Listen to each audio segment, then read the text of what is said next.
Ahora vamos a comenzar con la segunda parte de la clase. Ahora vamos a ver lo que es la digestión y la absorción de los carbohidratos. Nosotros, al momento de ingerir nuestros alimentos, nuestra comida, vamos a digerir estos carbohidratos. ¿En forma de qué? Vamos a consumirlos en forma de almidones, mayormente, en el pan, en los fideos, en los arroces. Los carbohidratos que se encuentran en nuestro organismo mayormente son productos del consumo de nuestra dieta.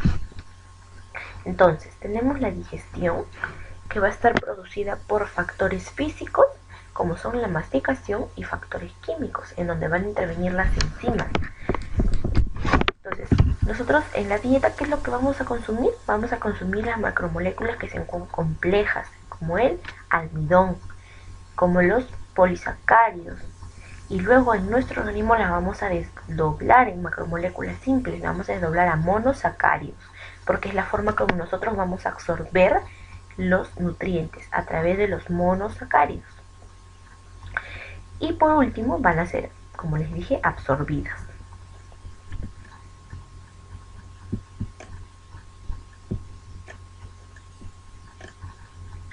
Tenemos la alimentación, que tiene tres fuentes importantes de carbohidratos: la sacarosa, la lactosa y los almidones. Los almidones, en las fuentes que ya les comenté anteriormente, la lactosa, que la tenemos en el queso, en la leche, en los yogures, en todo tipo de lácteos. Y la sacarosa, que es el azúcar que nosotros consumimos diariamente. Y no solo la tenemos en el azúcar de nuestra casita, que está en la azucarera, sino que también tenemos la sacarosa en forma de los dulces, en los caramelos que comemos, en menor cantidad, pero la tenemos. Ahora, la digestión de los carbohidratos va a tener dos lugares principales. Vamos a tener primero a la boca y a la mucosa intestinal. Nosotros no vamos a tener digestión en el estómago. ¿Por qué? Porque nuestras enzimas que van a digerir a los carbohidratos se inactivan con el pH ácido que contiene el estómago. Por lo tanto, en el estómago no hay digestión de carbohidratos con enzimas propias del estómago. En cambio, en la boca sí vamos a tener digestión de carbohidratos en el primer paso, por medio justamente de la masticación. Y en el segundo paso vamos a tener en la mucosa intestinal, que es donde se van a degradar a las moléculas simples, los carbohidratos, y luego para posteriormente ser absorbidas, atravesando las células intestinales, a los enterocitos. Entonces tenemos la digestión en la boca. Aquí tenemos una boca y tenemos nuestra fuente de carbohidratos en forma de almidón, de disacáridos, de oligosacáridos, de sacarosa, del azúcar. Vamos a ver que vamos a consumir nuestros almidones y al momento vamos a masticar esto. Entonces va a venir la enzima. ¿Cuál es la enzima? La alfa amilasa salival, que durante la masticación se va a liberar, va a ser el estímulo para que ésta se libere. Esta alfa amilasa salival, también llamada tialina, y es secretada fundamentalmente por la glándula parótida. Entonces, ¿qué sucede? Estos almidones se van a combinar con esta enzima. Esta enzima tiene la capacidad de disolver los enlaces alfa 1,4. Entonces, de los disacáridos no hay ningún problema con los disacáridos o la sacarosa, porque estos tienen enlaces alfa 1,4 y tienen formas lineales. En el caso del almidón, nosotros vamos a ver que el enlace tiene enlaces alfa 1,4 que van a ser disueltos, pero también van a haber enlaces alfa 1,6 que no van a ser degradados. Entonces, la digestión del almidón por la amilasa salival continúa en el fondo y cuerpo del estómago, hasta una hora antes que los alimentos se mezclen con los jugos gástricos. Como les comenté, no hay digestión en el estómago. en lo que se va a digerir en el trayecto que va el bolo alimenticio hacia el estómago y en parte del fondo gástrico es todavía por acción de la alfa amilasa salival hasta que se secrete el ácido clorhídrico, que es lo que va a inactivar, ese pH ácido va a inactivar a la enzima, que es la amilasa salival. ¿Por qué? Porque hay un pH menor de 4 y las enzimas trabajan con un pH neutro, con un pH alcalino. Entonces, al momento de ver la secreción gástrica, la alfa amilasa salival se va a bloquear. Cuando ha pasado aquí, hasta que la alfa amilasa se bloqueó, se inhibió, se ha digerido un 30-40% del almidón, como por medio de la hidrólisis. Como les comenté, los enlaces se van a hidrolizar para que puedan liberarse los monosacáridos. Entonces, vemos aquí que se han inactivado los monosacáridos, la acción de la alfa amilasa los va a disolver, ¿no? Los va a convertir a moléculas simples. Entonces tenemos aquí ya nuestro polisacárido, nuestro almidón, que es lo que vamos a consumir. Aquí tenemos nuestra molécula lineal y nuestras ramificaciones, enlaces alfa 1,6 y alfa 1,4. Entonces, por medio de la amilasa salival, nosotros vamos a tener los siguientes compuestos, los siguientes productos de la hidrólisis del almidón, como son la maltosa, la maltotriosa, la dextrina y la glucosa. Entonces vamos a tener esos 4 productos que se van a dar por acción de la tialina. La maltosa, la maltotriosa, la dextrina y la glucosa. Entonces, se digirió, llegó al estómago, se inactivó la enzima, se digirió entre un 30 y un 40% de nuestros carbohidratos. ¿Qué es lo que va a suceder? Vamos a pasar a la segunda fase, ¿en dónde? Que es cuando en el vaciamiento gástrico va a llegar nuestro bolo alimenticio hacia el intestino delgado, al duodeno. ¿Qué es lo que va a suceder ahí? Que el páncreas va a secretar su amilasa, la amilasa pancreática. Esta amilasa pancreática es mucho más potente que la amilasa salival. Entonces, en la luz intestinal, la secreción pancreática con grandes cantidades de alfa amilasa, que es similar a la salival como les dije, pero más potente, prácticamente digiere todo el 60% de carbohidratos que no ha sido digerido por la alfa amilasa salival. Lo logra entre 15 a 30 minutos después del vaciamiento del vaciamiento gástrico hacia el duodeno y su posterior mezcla con las secreciones pancreáticas. Entonces, va a haber una hidrólisis de los disacáridos y de los pequeños polímeros de glucosa en monosacáridos por las enzimas del epitelio intestinal. Ven aquí, la alfa amilasa pancreática va también a hidrolizar a ese 60% que falta y vamos a tener como productos de esa hidrólisis también a las dextrinas, a la maltosa, a la sacarosa y a la lactosa, pero en una menor cantidad, ya no en la cantidad como quedó en el caso de la alfa amilasa salival. Aquí ya va a haber poca cantidad y van a ser moléculas mucho más pequeñas para que por medio de enzimas más específicas puedan ser convertidas a moléculas simples. Lo que se quiere llegar en el caso de esta digestión es que se tiene que llegar a glucosa, se tiene que llegar a fructosa, se tiene que llegar a lactosa. Entonces, vamos a ver la digestión en la superficie de las células intestinales. Ya nuestro carbohidrato llegó a la luz intestinal, ya fue hidrolizado por la alfa amilasa pancreática. Entonces, ¿qué sucede? Vamos a tener a la lactosa como primer componente. Entonces, por medio de la lactasa, que se encuentra en el borde en cepillo de la célula intestinal, se va a descomponer en galactosa y glucosa, o sea, en monosacáridos, que es lo que se quiere.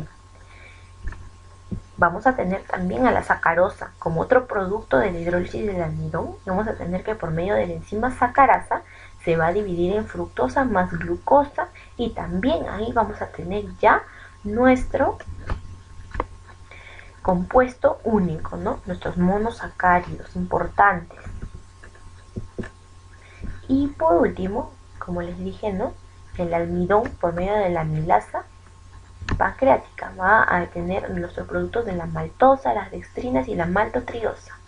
Esta por medio de la maltasa, de las dextrinasas y de las maltotriasas también van a liberar las moléculas de glucosa. ¿Por qué justamente solo glucosa? Porque la maltosa solo tiene dos moléculas, es la unión de dos moléculas de glucosa. Las dextrinas, en el caso del almidón, también tienen puras moléculas de glucosa. ¿Por qué? Porque el almidón, como les dije, es un homopolisacárido. Quiere decir eso que va a tener solo un solo tipo de carbohidrato, en este caso que es de glucosa, está constituido de glucosa. Entonces, la degradación de esto se va a dar por medio de puras glucosas. Y en el caso de la maltotriosa se va también hidrolizar por medio de la maltotriasa y también va a dar glucosa. La maltotriosa es la que contiene 3 moléculas de glucosa. Las dextrinas son las que tienen el enlace de la ramificación, van a estar unidos a una ramificación. Y la maltosa, que es aquella que tiene 2 moléculas de glucosa.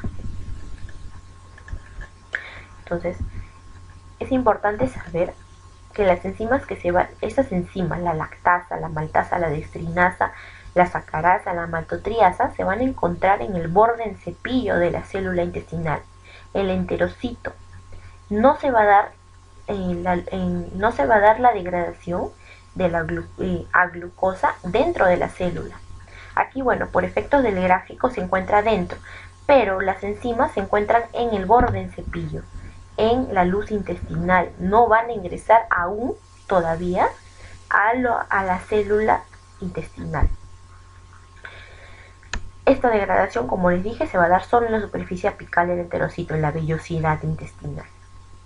Aún no ingresan. Ojo, es muy importante saber esto. ¿En dónde se da el proceso de hidrólisis a monosacáridos? Se da en la superficie apical del enterocito, o si no, en el borde en cepillo. Es lo mismo, el borde apical, sino el borde en ribete en cepillo de la célula intestinal.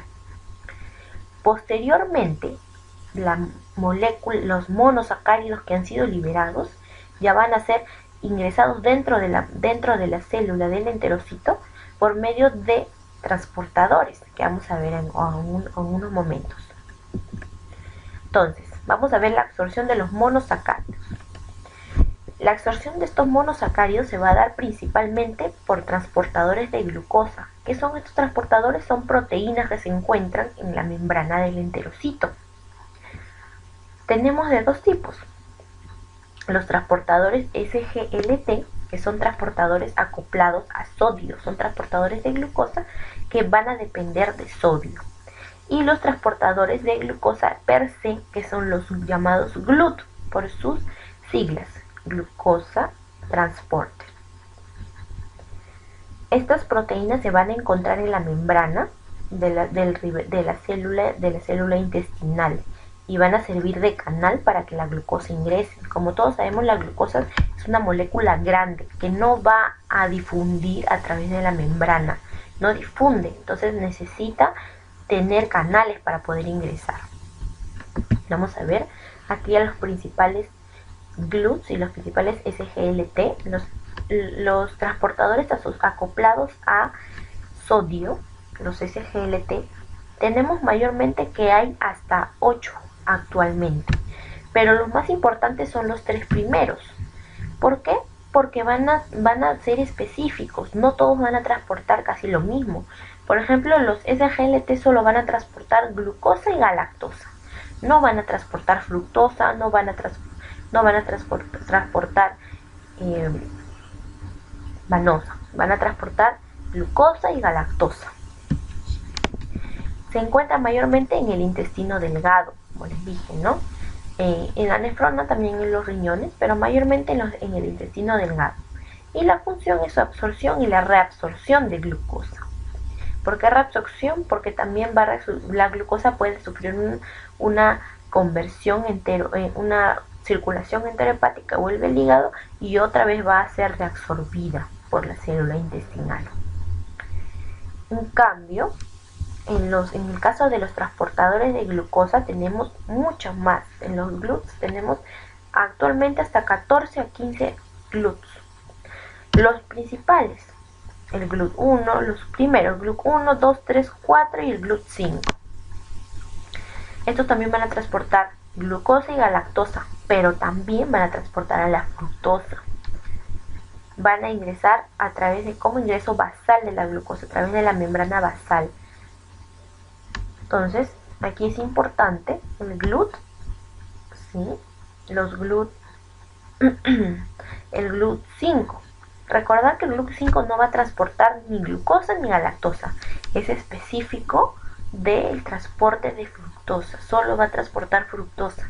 Entonces, en caso de que una molécula tenga GLUT5, ustedes saben que por ahí solo va a pasar fructosa. No va a pasar otra molécula.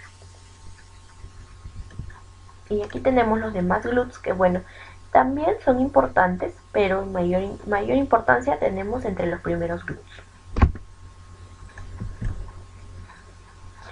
Aquí vamos a ver la absorción y el transporte de la glucosa. Tenemos la luz intestinal y la sangre, nuestro capilar, nuestro vaso sanguíneo. Y aquí tenemos el enterocito, la superficie apical y la superficie basal. La superficie basal viene por el vaso, ¿no? Fíjense, acuérdense, basal de vaso. Vaso sanguíneo, de la sangre. Entonces, tenemos aquí a las microvellosidades. Ya tenemos nosotros nuestra molécula de glucosa libre. Ya tenemos a la glucosa, ya se liberó la glucosa por medio de las enzimas que les comenté anteriormente, ¿no? De la maltasa, la maltotriasa y todas esas enzimas. Ya tenemos puras moléculas de glucosa en la luz intestinal, esperando a ser absorbidas y transportadas. Entonces, tenemos aquí este transportador, este canal. Este canal es del tipo SGLT. ¿Por qué? Porque los SGLT van a ser transportadores en la superficie apical y van a ser dependientes de sodio, como les comenté. Van a hacer un cotransporte de sodio. Entonces, al momento de ingresar la molécula de glucosa, también van a ingresar dos moléculas de sodio. ¿Ven? Ingresa. Entonces, ya tenemos la molécula de glucosa aquí y la molécula de sodio aquí. Estas moléculas de sodio, ¿qué es lo que va a suceder? Que para no alterar el equilibrio de la membrana celular del enterocito, va a participar estas dos moléculas de sodio, más una más, van a juntarse y van a participar en la bomba sodio-potasio. Entonces, salen 3 sodios, ingresan 2 potasios. Y así se mantiene el equilibrio dentro de la célula epitelial del intestino. Ahora, eso fue con respecto al sodio. Ahora, la glucosa que ingresó por medio del transportador SGLT, puede ser 1, 2 o 3, va a pasar también, va a atravesar el enterocito, dentro del enterocito, y ahora para que pueda ser absorbida y pueda pasar al torrente sanguíneo. ¿Por qué? Porque a través del torrente sanguíneo va a llegar a las otras células. Justamente es que va a pasar aquí. ¿Por medio de qué? Del transportador GLUT, del GLUT, en este caso el GLUT2, que facilita el flujo de la glucosa, va a pasar hacia adentro. Este transportador no es sodio dependiente, lo único que va a hacer es que la glucosa va a seguir su camino por dentro del enterocito y va a pasar de frente por medio del transportador GLUT2, en este caso, hacia la sangre, para que así pueda ser utilizada esta glucosa por algunas células que necesite energía en esos momentos. Entonces, tenemos el transportador GLUT. ¿Cómo se va a dar? Va a funcionar por medio de cotransporte sodio-glucosa. Ingresa sodio, ingresa glucosa.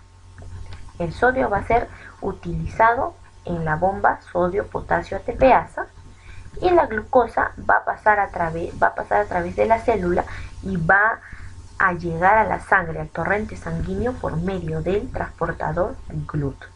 Estos transportadores GLUT mayormente son de los tipos basales, se van a encontrar en la superficie basal, como vemos aquí. En cambio, los transportadores SGLT van a estar ubicados en la superficie apical. Entonces, GLUT basal, SGLT1 apical. En su mayoría van a estar ubicados en esa dirección. No se olviden que siempre los SGLT van a necesitar de 2 moléculas de sodio para que pueda ingresar la glucosa o la galactosa o la fructosa en este caso. La fructosa, en cambio, como les dije, los SGLT no van a poder transportar glucosa, por lo tanto, aquí puede aparecer una molécula, otra molécula que va a ser un canal. Ese canal va a ser el GLUT5, que va a ser el transportador de la fructosa. Va a facilitar que ingrese la fructosa y puede aquí por aquí también haber otro transportador, GLUT2. Un GLUT y puede pasar por aquí la fructosa. Entonces, ese es el mecanismo por el cual la fructosa también va a ingresar a la célula para que pueda ser absorbida, pero en este caso nosotros, como sabemos, no necesitamos fructosa para absorber, necesitamos glucosa. Es por eso que en mayor cantidad los SGLT son los que se van a ubicar en el borde apical. Y los GLUT, que son los transportadores de glucosa per se, son los que se van a ubicar en el borde basal para poder ingresar a la sangre. Bien, ahora, en cuanto a la absorción de los monosacáridos, vamos a tomar en cuenta que la glucosa es un 100% de la absorción. ¿Por qué? Porque muchas veces nosotros decimos, ya, nosotros tenemos 10 moléculas de glucosa y 10 moléculas se van a absorber, porque todas van a pasar a través del enterocito, todas van a ingresar a la sangre y todas se van a absorber. Pero ¿qué pasa? Que hay moléculas que se absorben mucho mejor que la glucosa. En este caso tenemos a la galactosa. La galactosa es una molécula que se absorbe mucho mejor que la glucosa. Si la glucosa se absorbe en un 100%, la galactosa se va a absorber en un 110%. Y la fructosa ya se absorbe en menor cantidad, como les comenté. ¿Por qué? Justamente porque la fructosa no va a ser muy importante en nuestro organismo como la glucosa. La glucosa es importantísima en nuestro organismo porque ya les he venido comentando durante toda la clase que es el precursor de las reacciones para poder obtener energía. La manosa también tenemos en un 19% de absorción y la silosa en un 15%. Que también son polisacáridos importantes, pero no tanto como la glucosa. Ahora, la galactosa, al ser absorbida en un 110%, quiere decir que se va a absorber mucho más rápido que la glucosa y va a ser más tolerable que la glucosa. Se va a utilizar mayormente en formas parenterales en los hospitales. Entonces ya, por ejemplo, un paciente que me viene descompensado, que está hipoglicémico, que tiene una crisis hipoglicémica por N motivos, ¿no? De repente tuvo ayuno prolongado, es un diabético que utilizó mal su medicamento, le puso mucha insulina, entonces lo más rápido que puede ser, ¿qué es lo que le damos? Galactosa le podemos dar. ¿Para qué? ¿Por qué? Porque se absorbe más que la glucosa. Entonces lo vamos a estabilizar más rápido que si le damos glucosa al paciente. Es por eso que es importante saber cuál carbohidrato se absorbe más rápido y cuál se absorbe más, para poder saber qué le vamos a dar a nuestro paciente. Bien, muchas gracias por su atención. Y bueno, conmigo eso sería todo por el momento.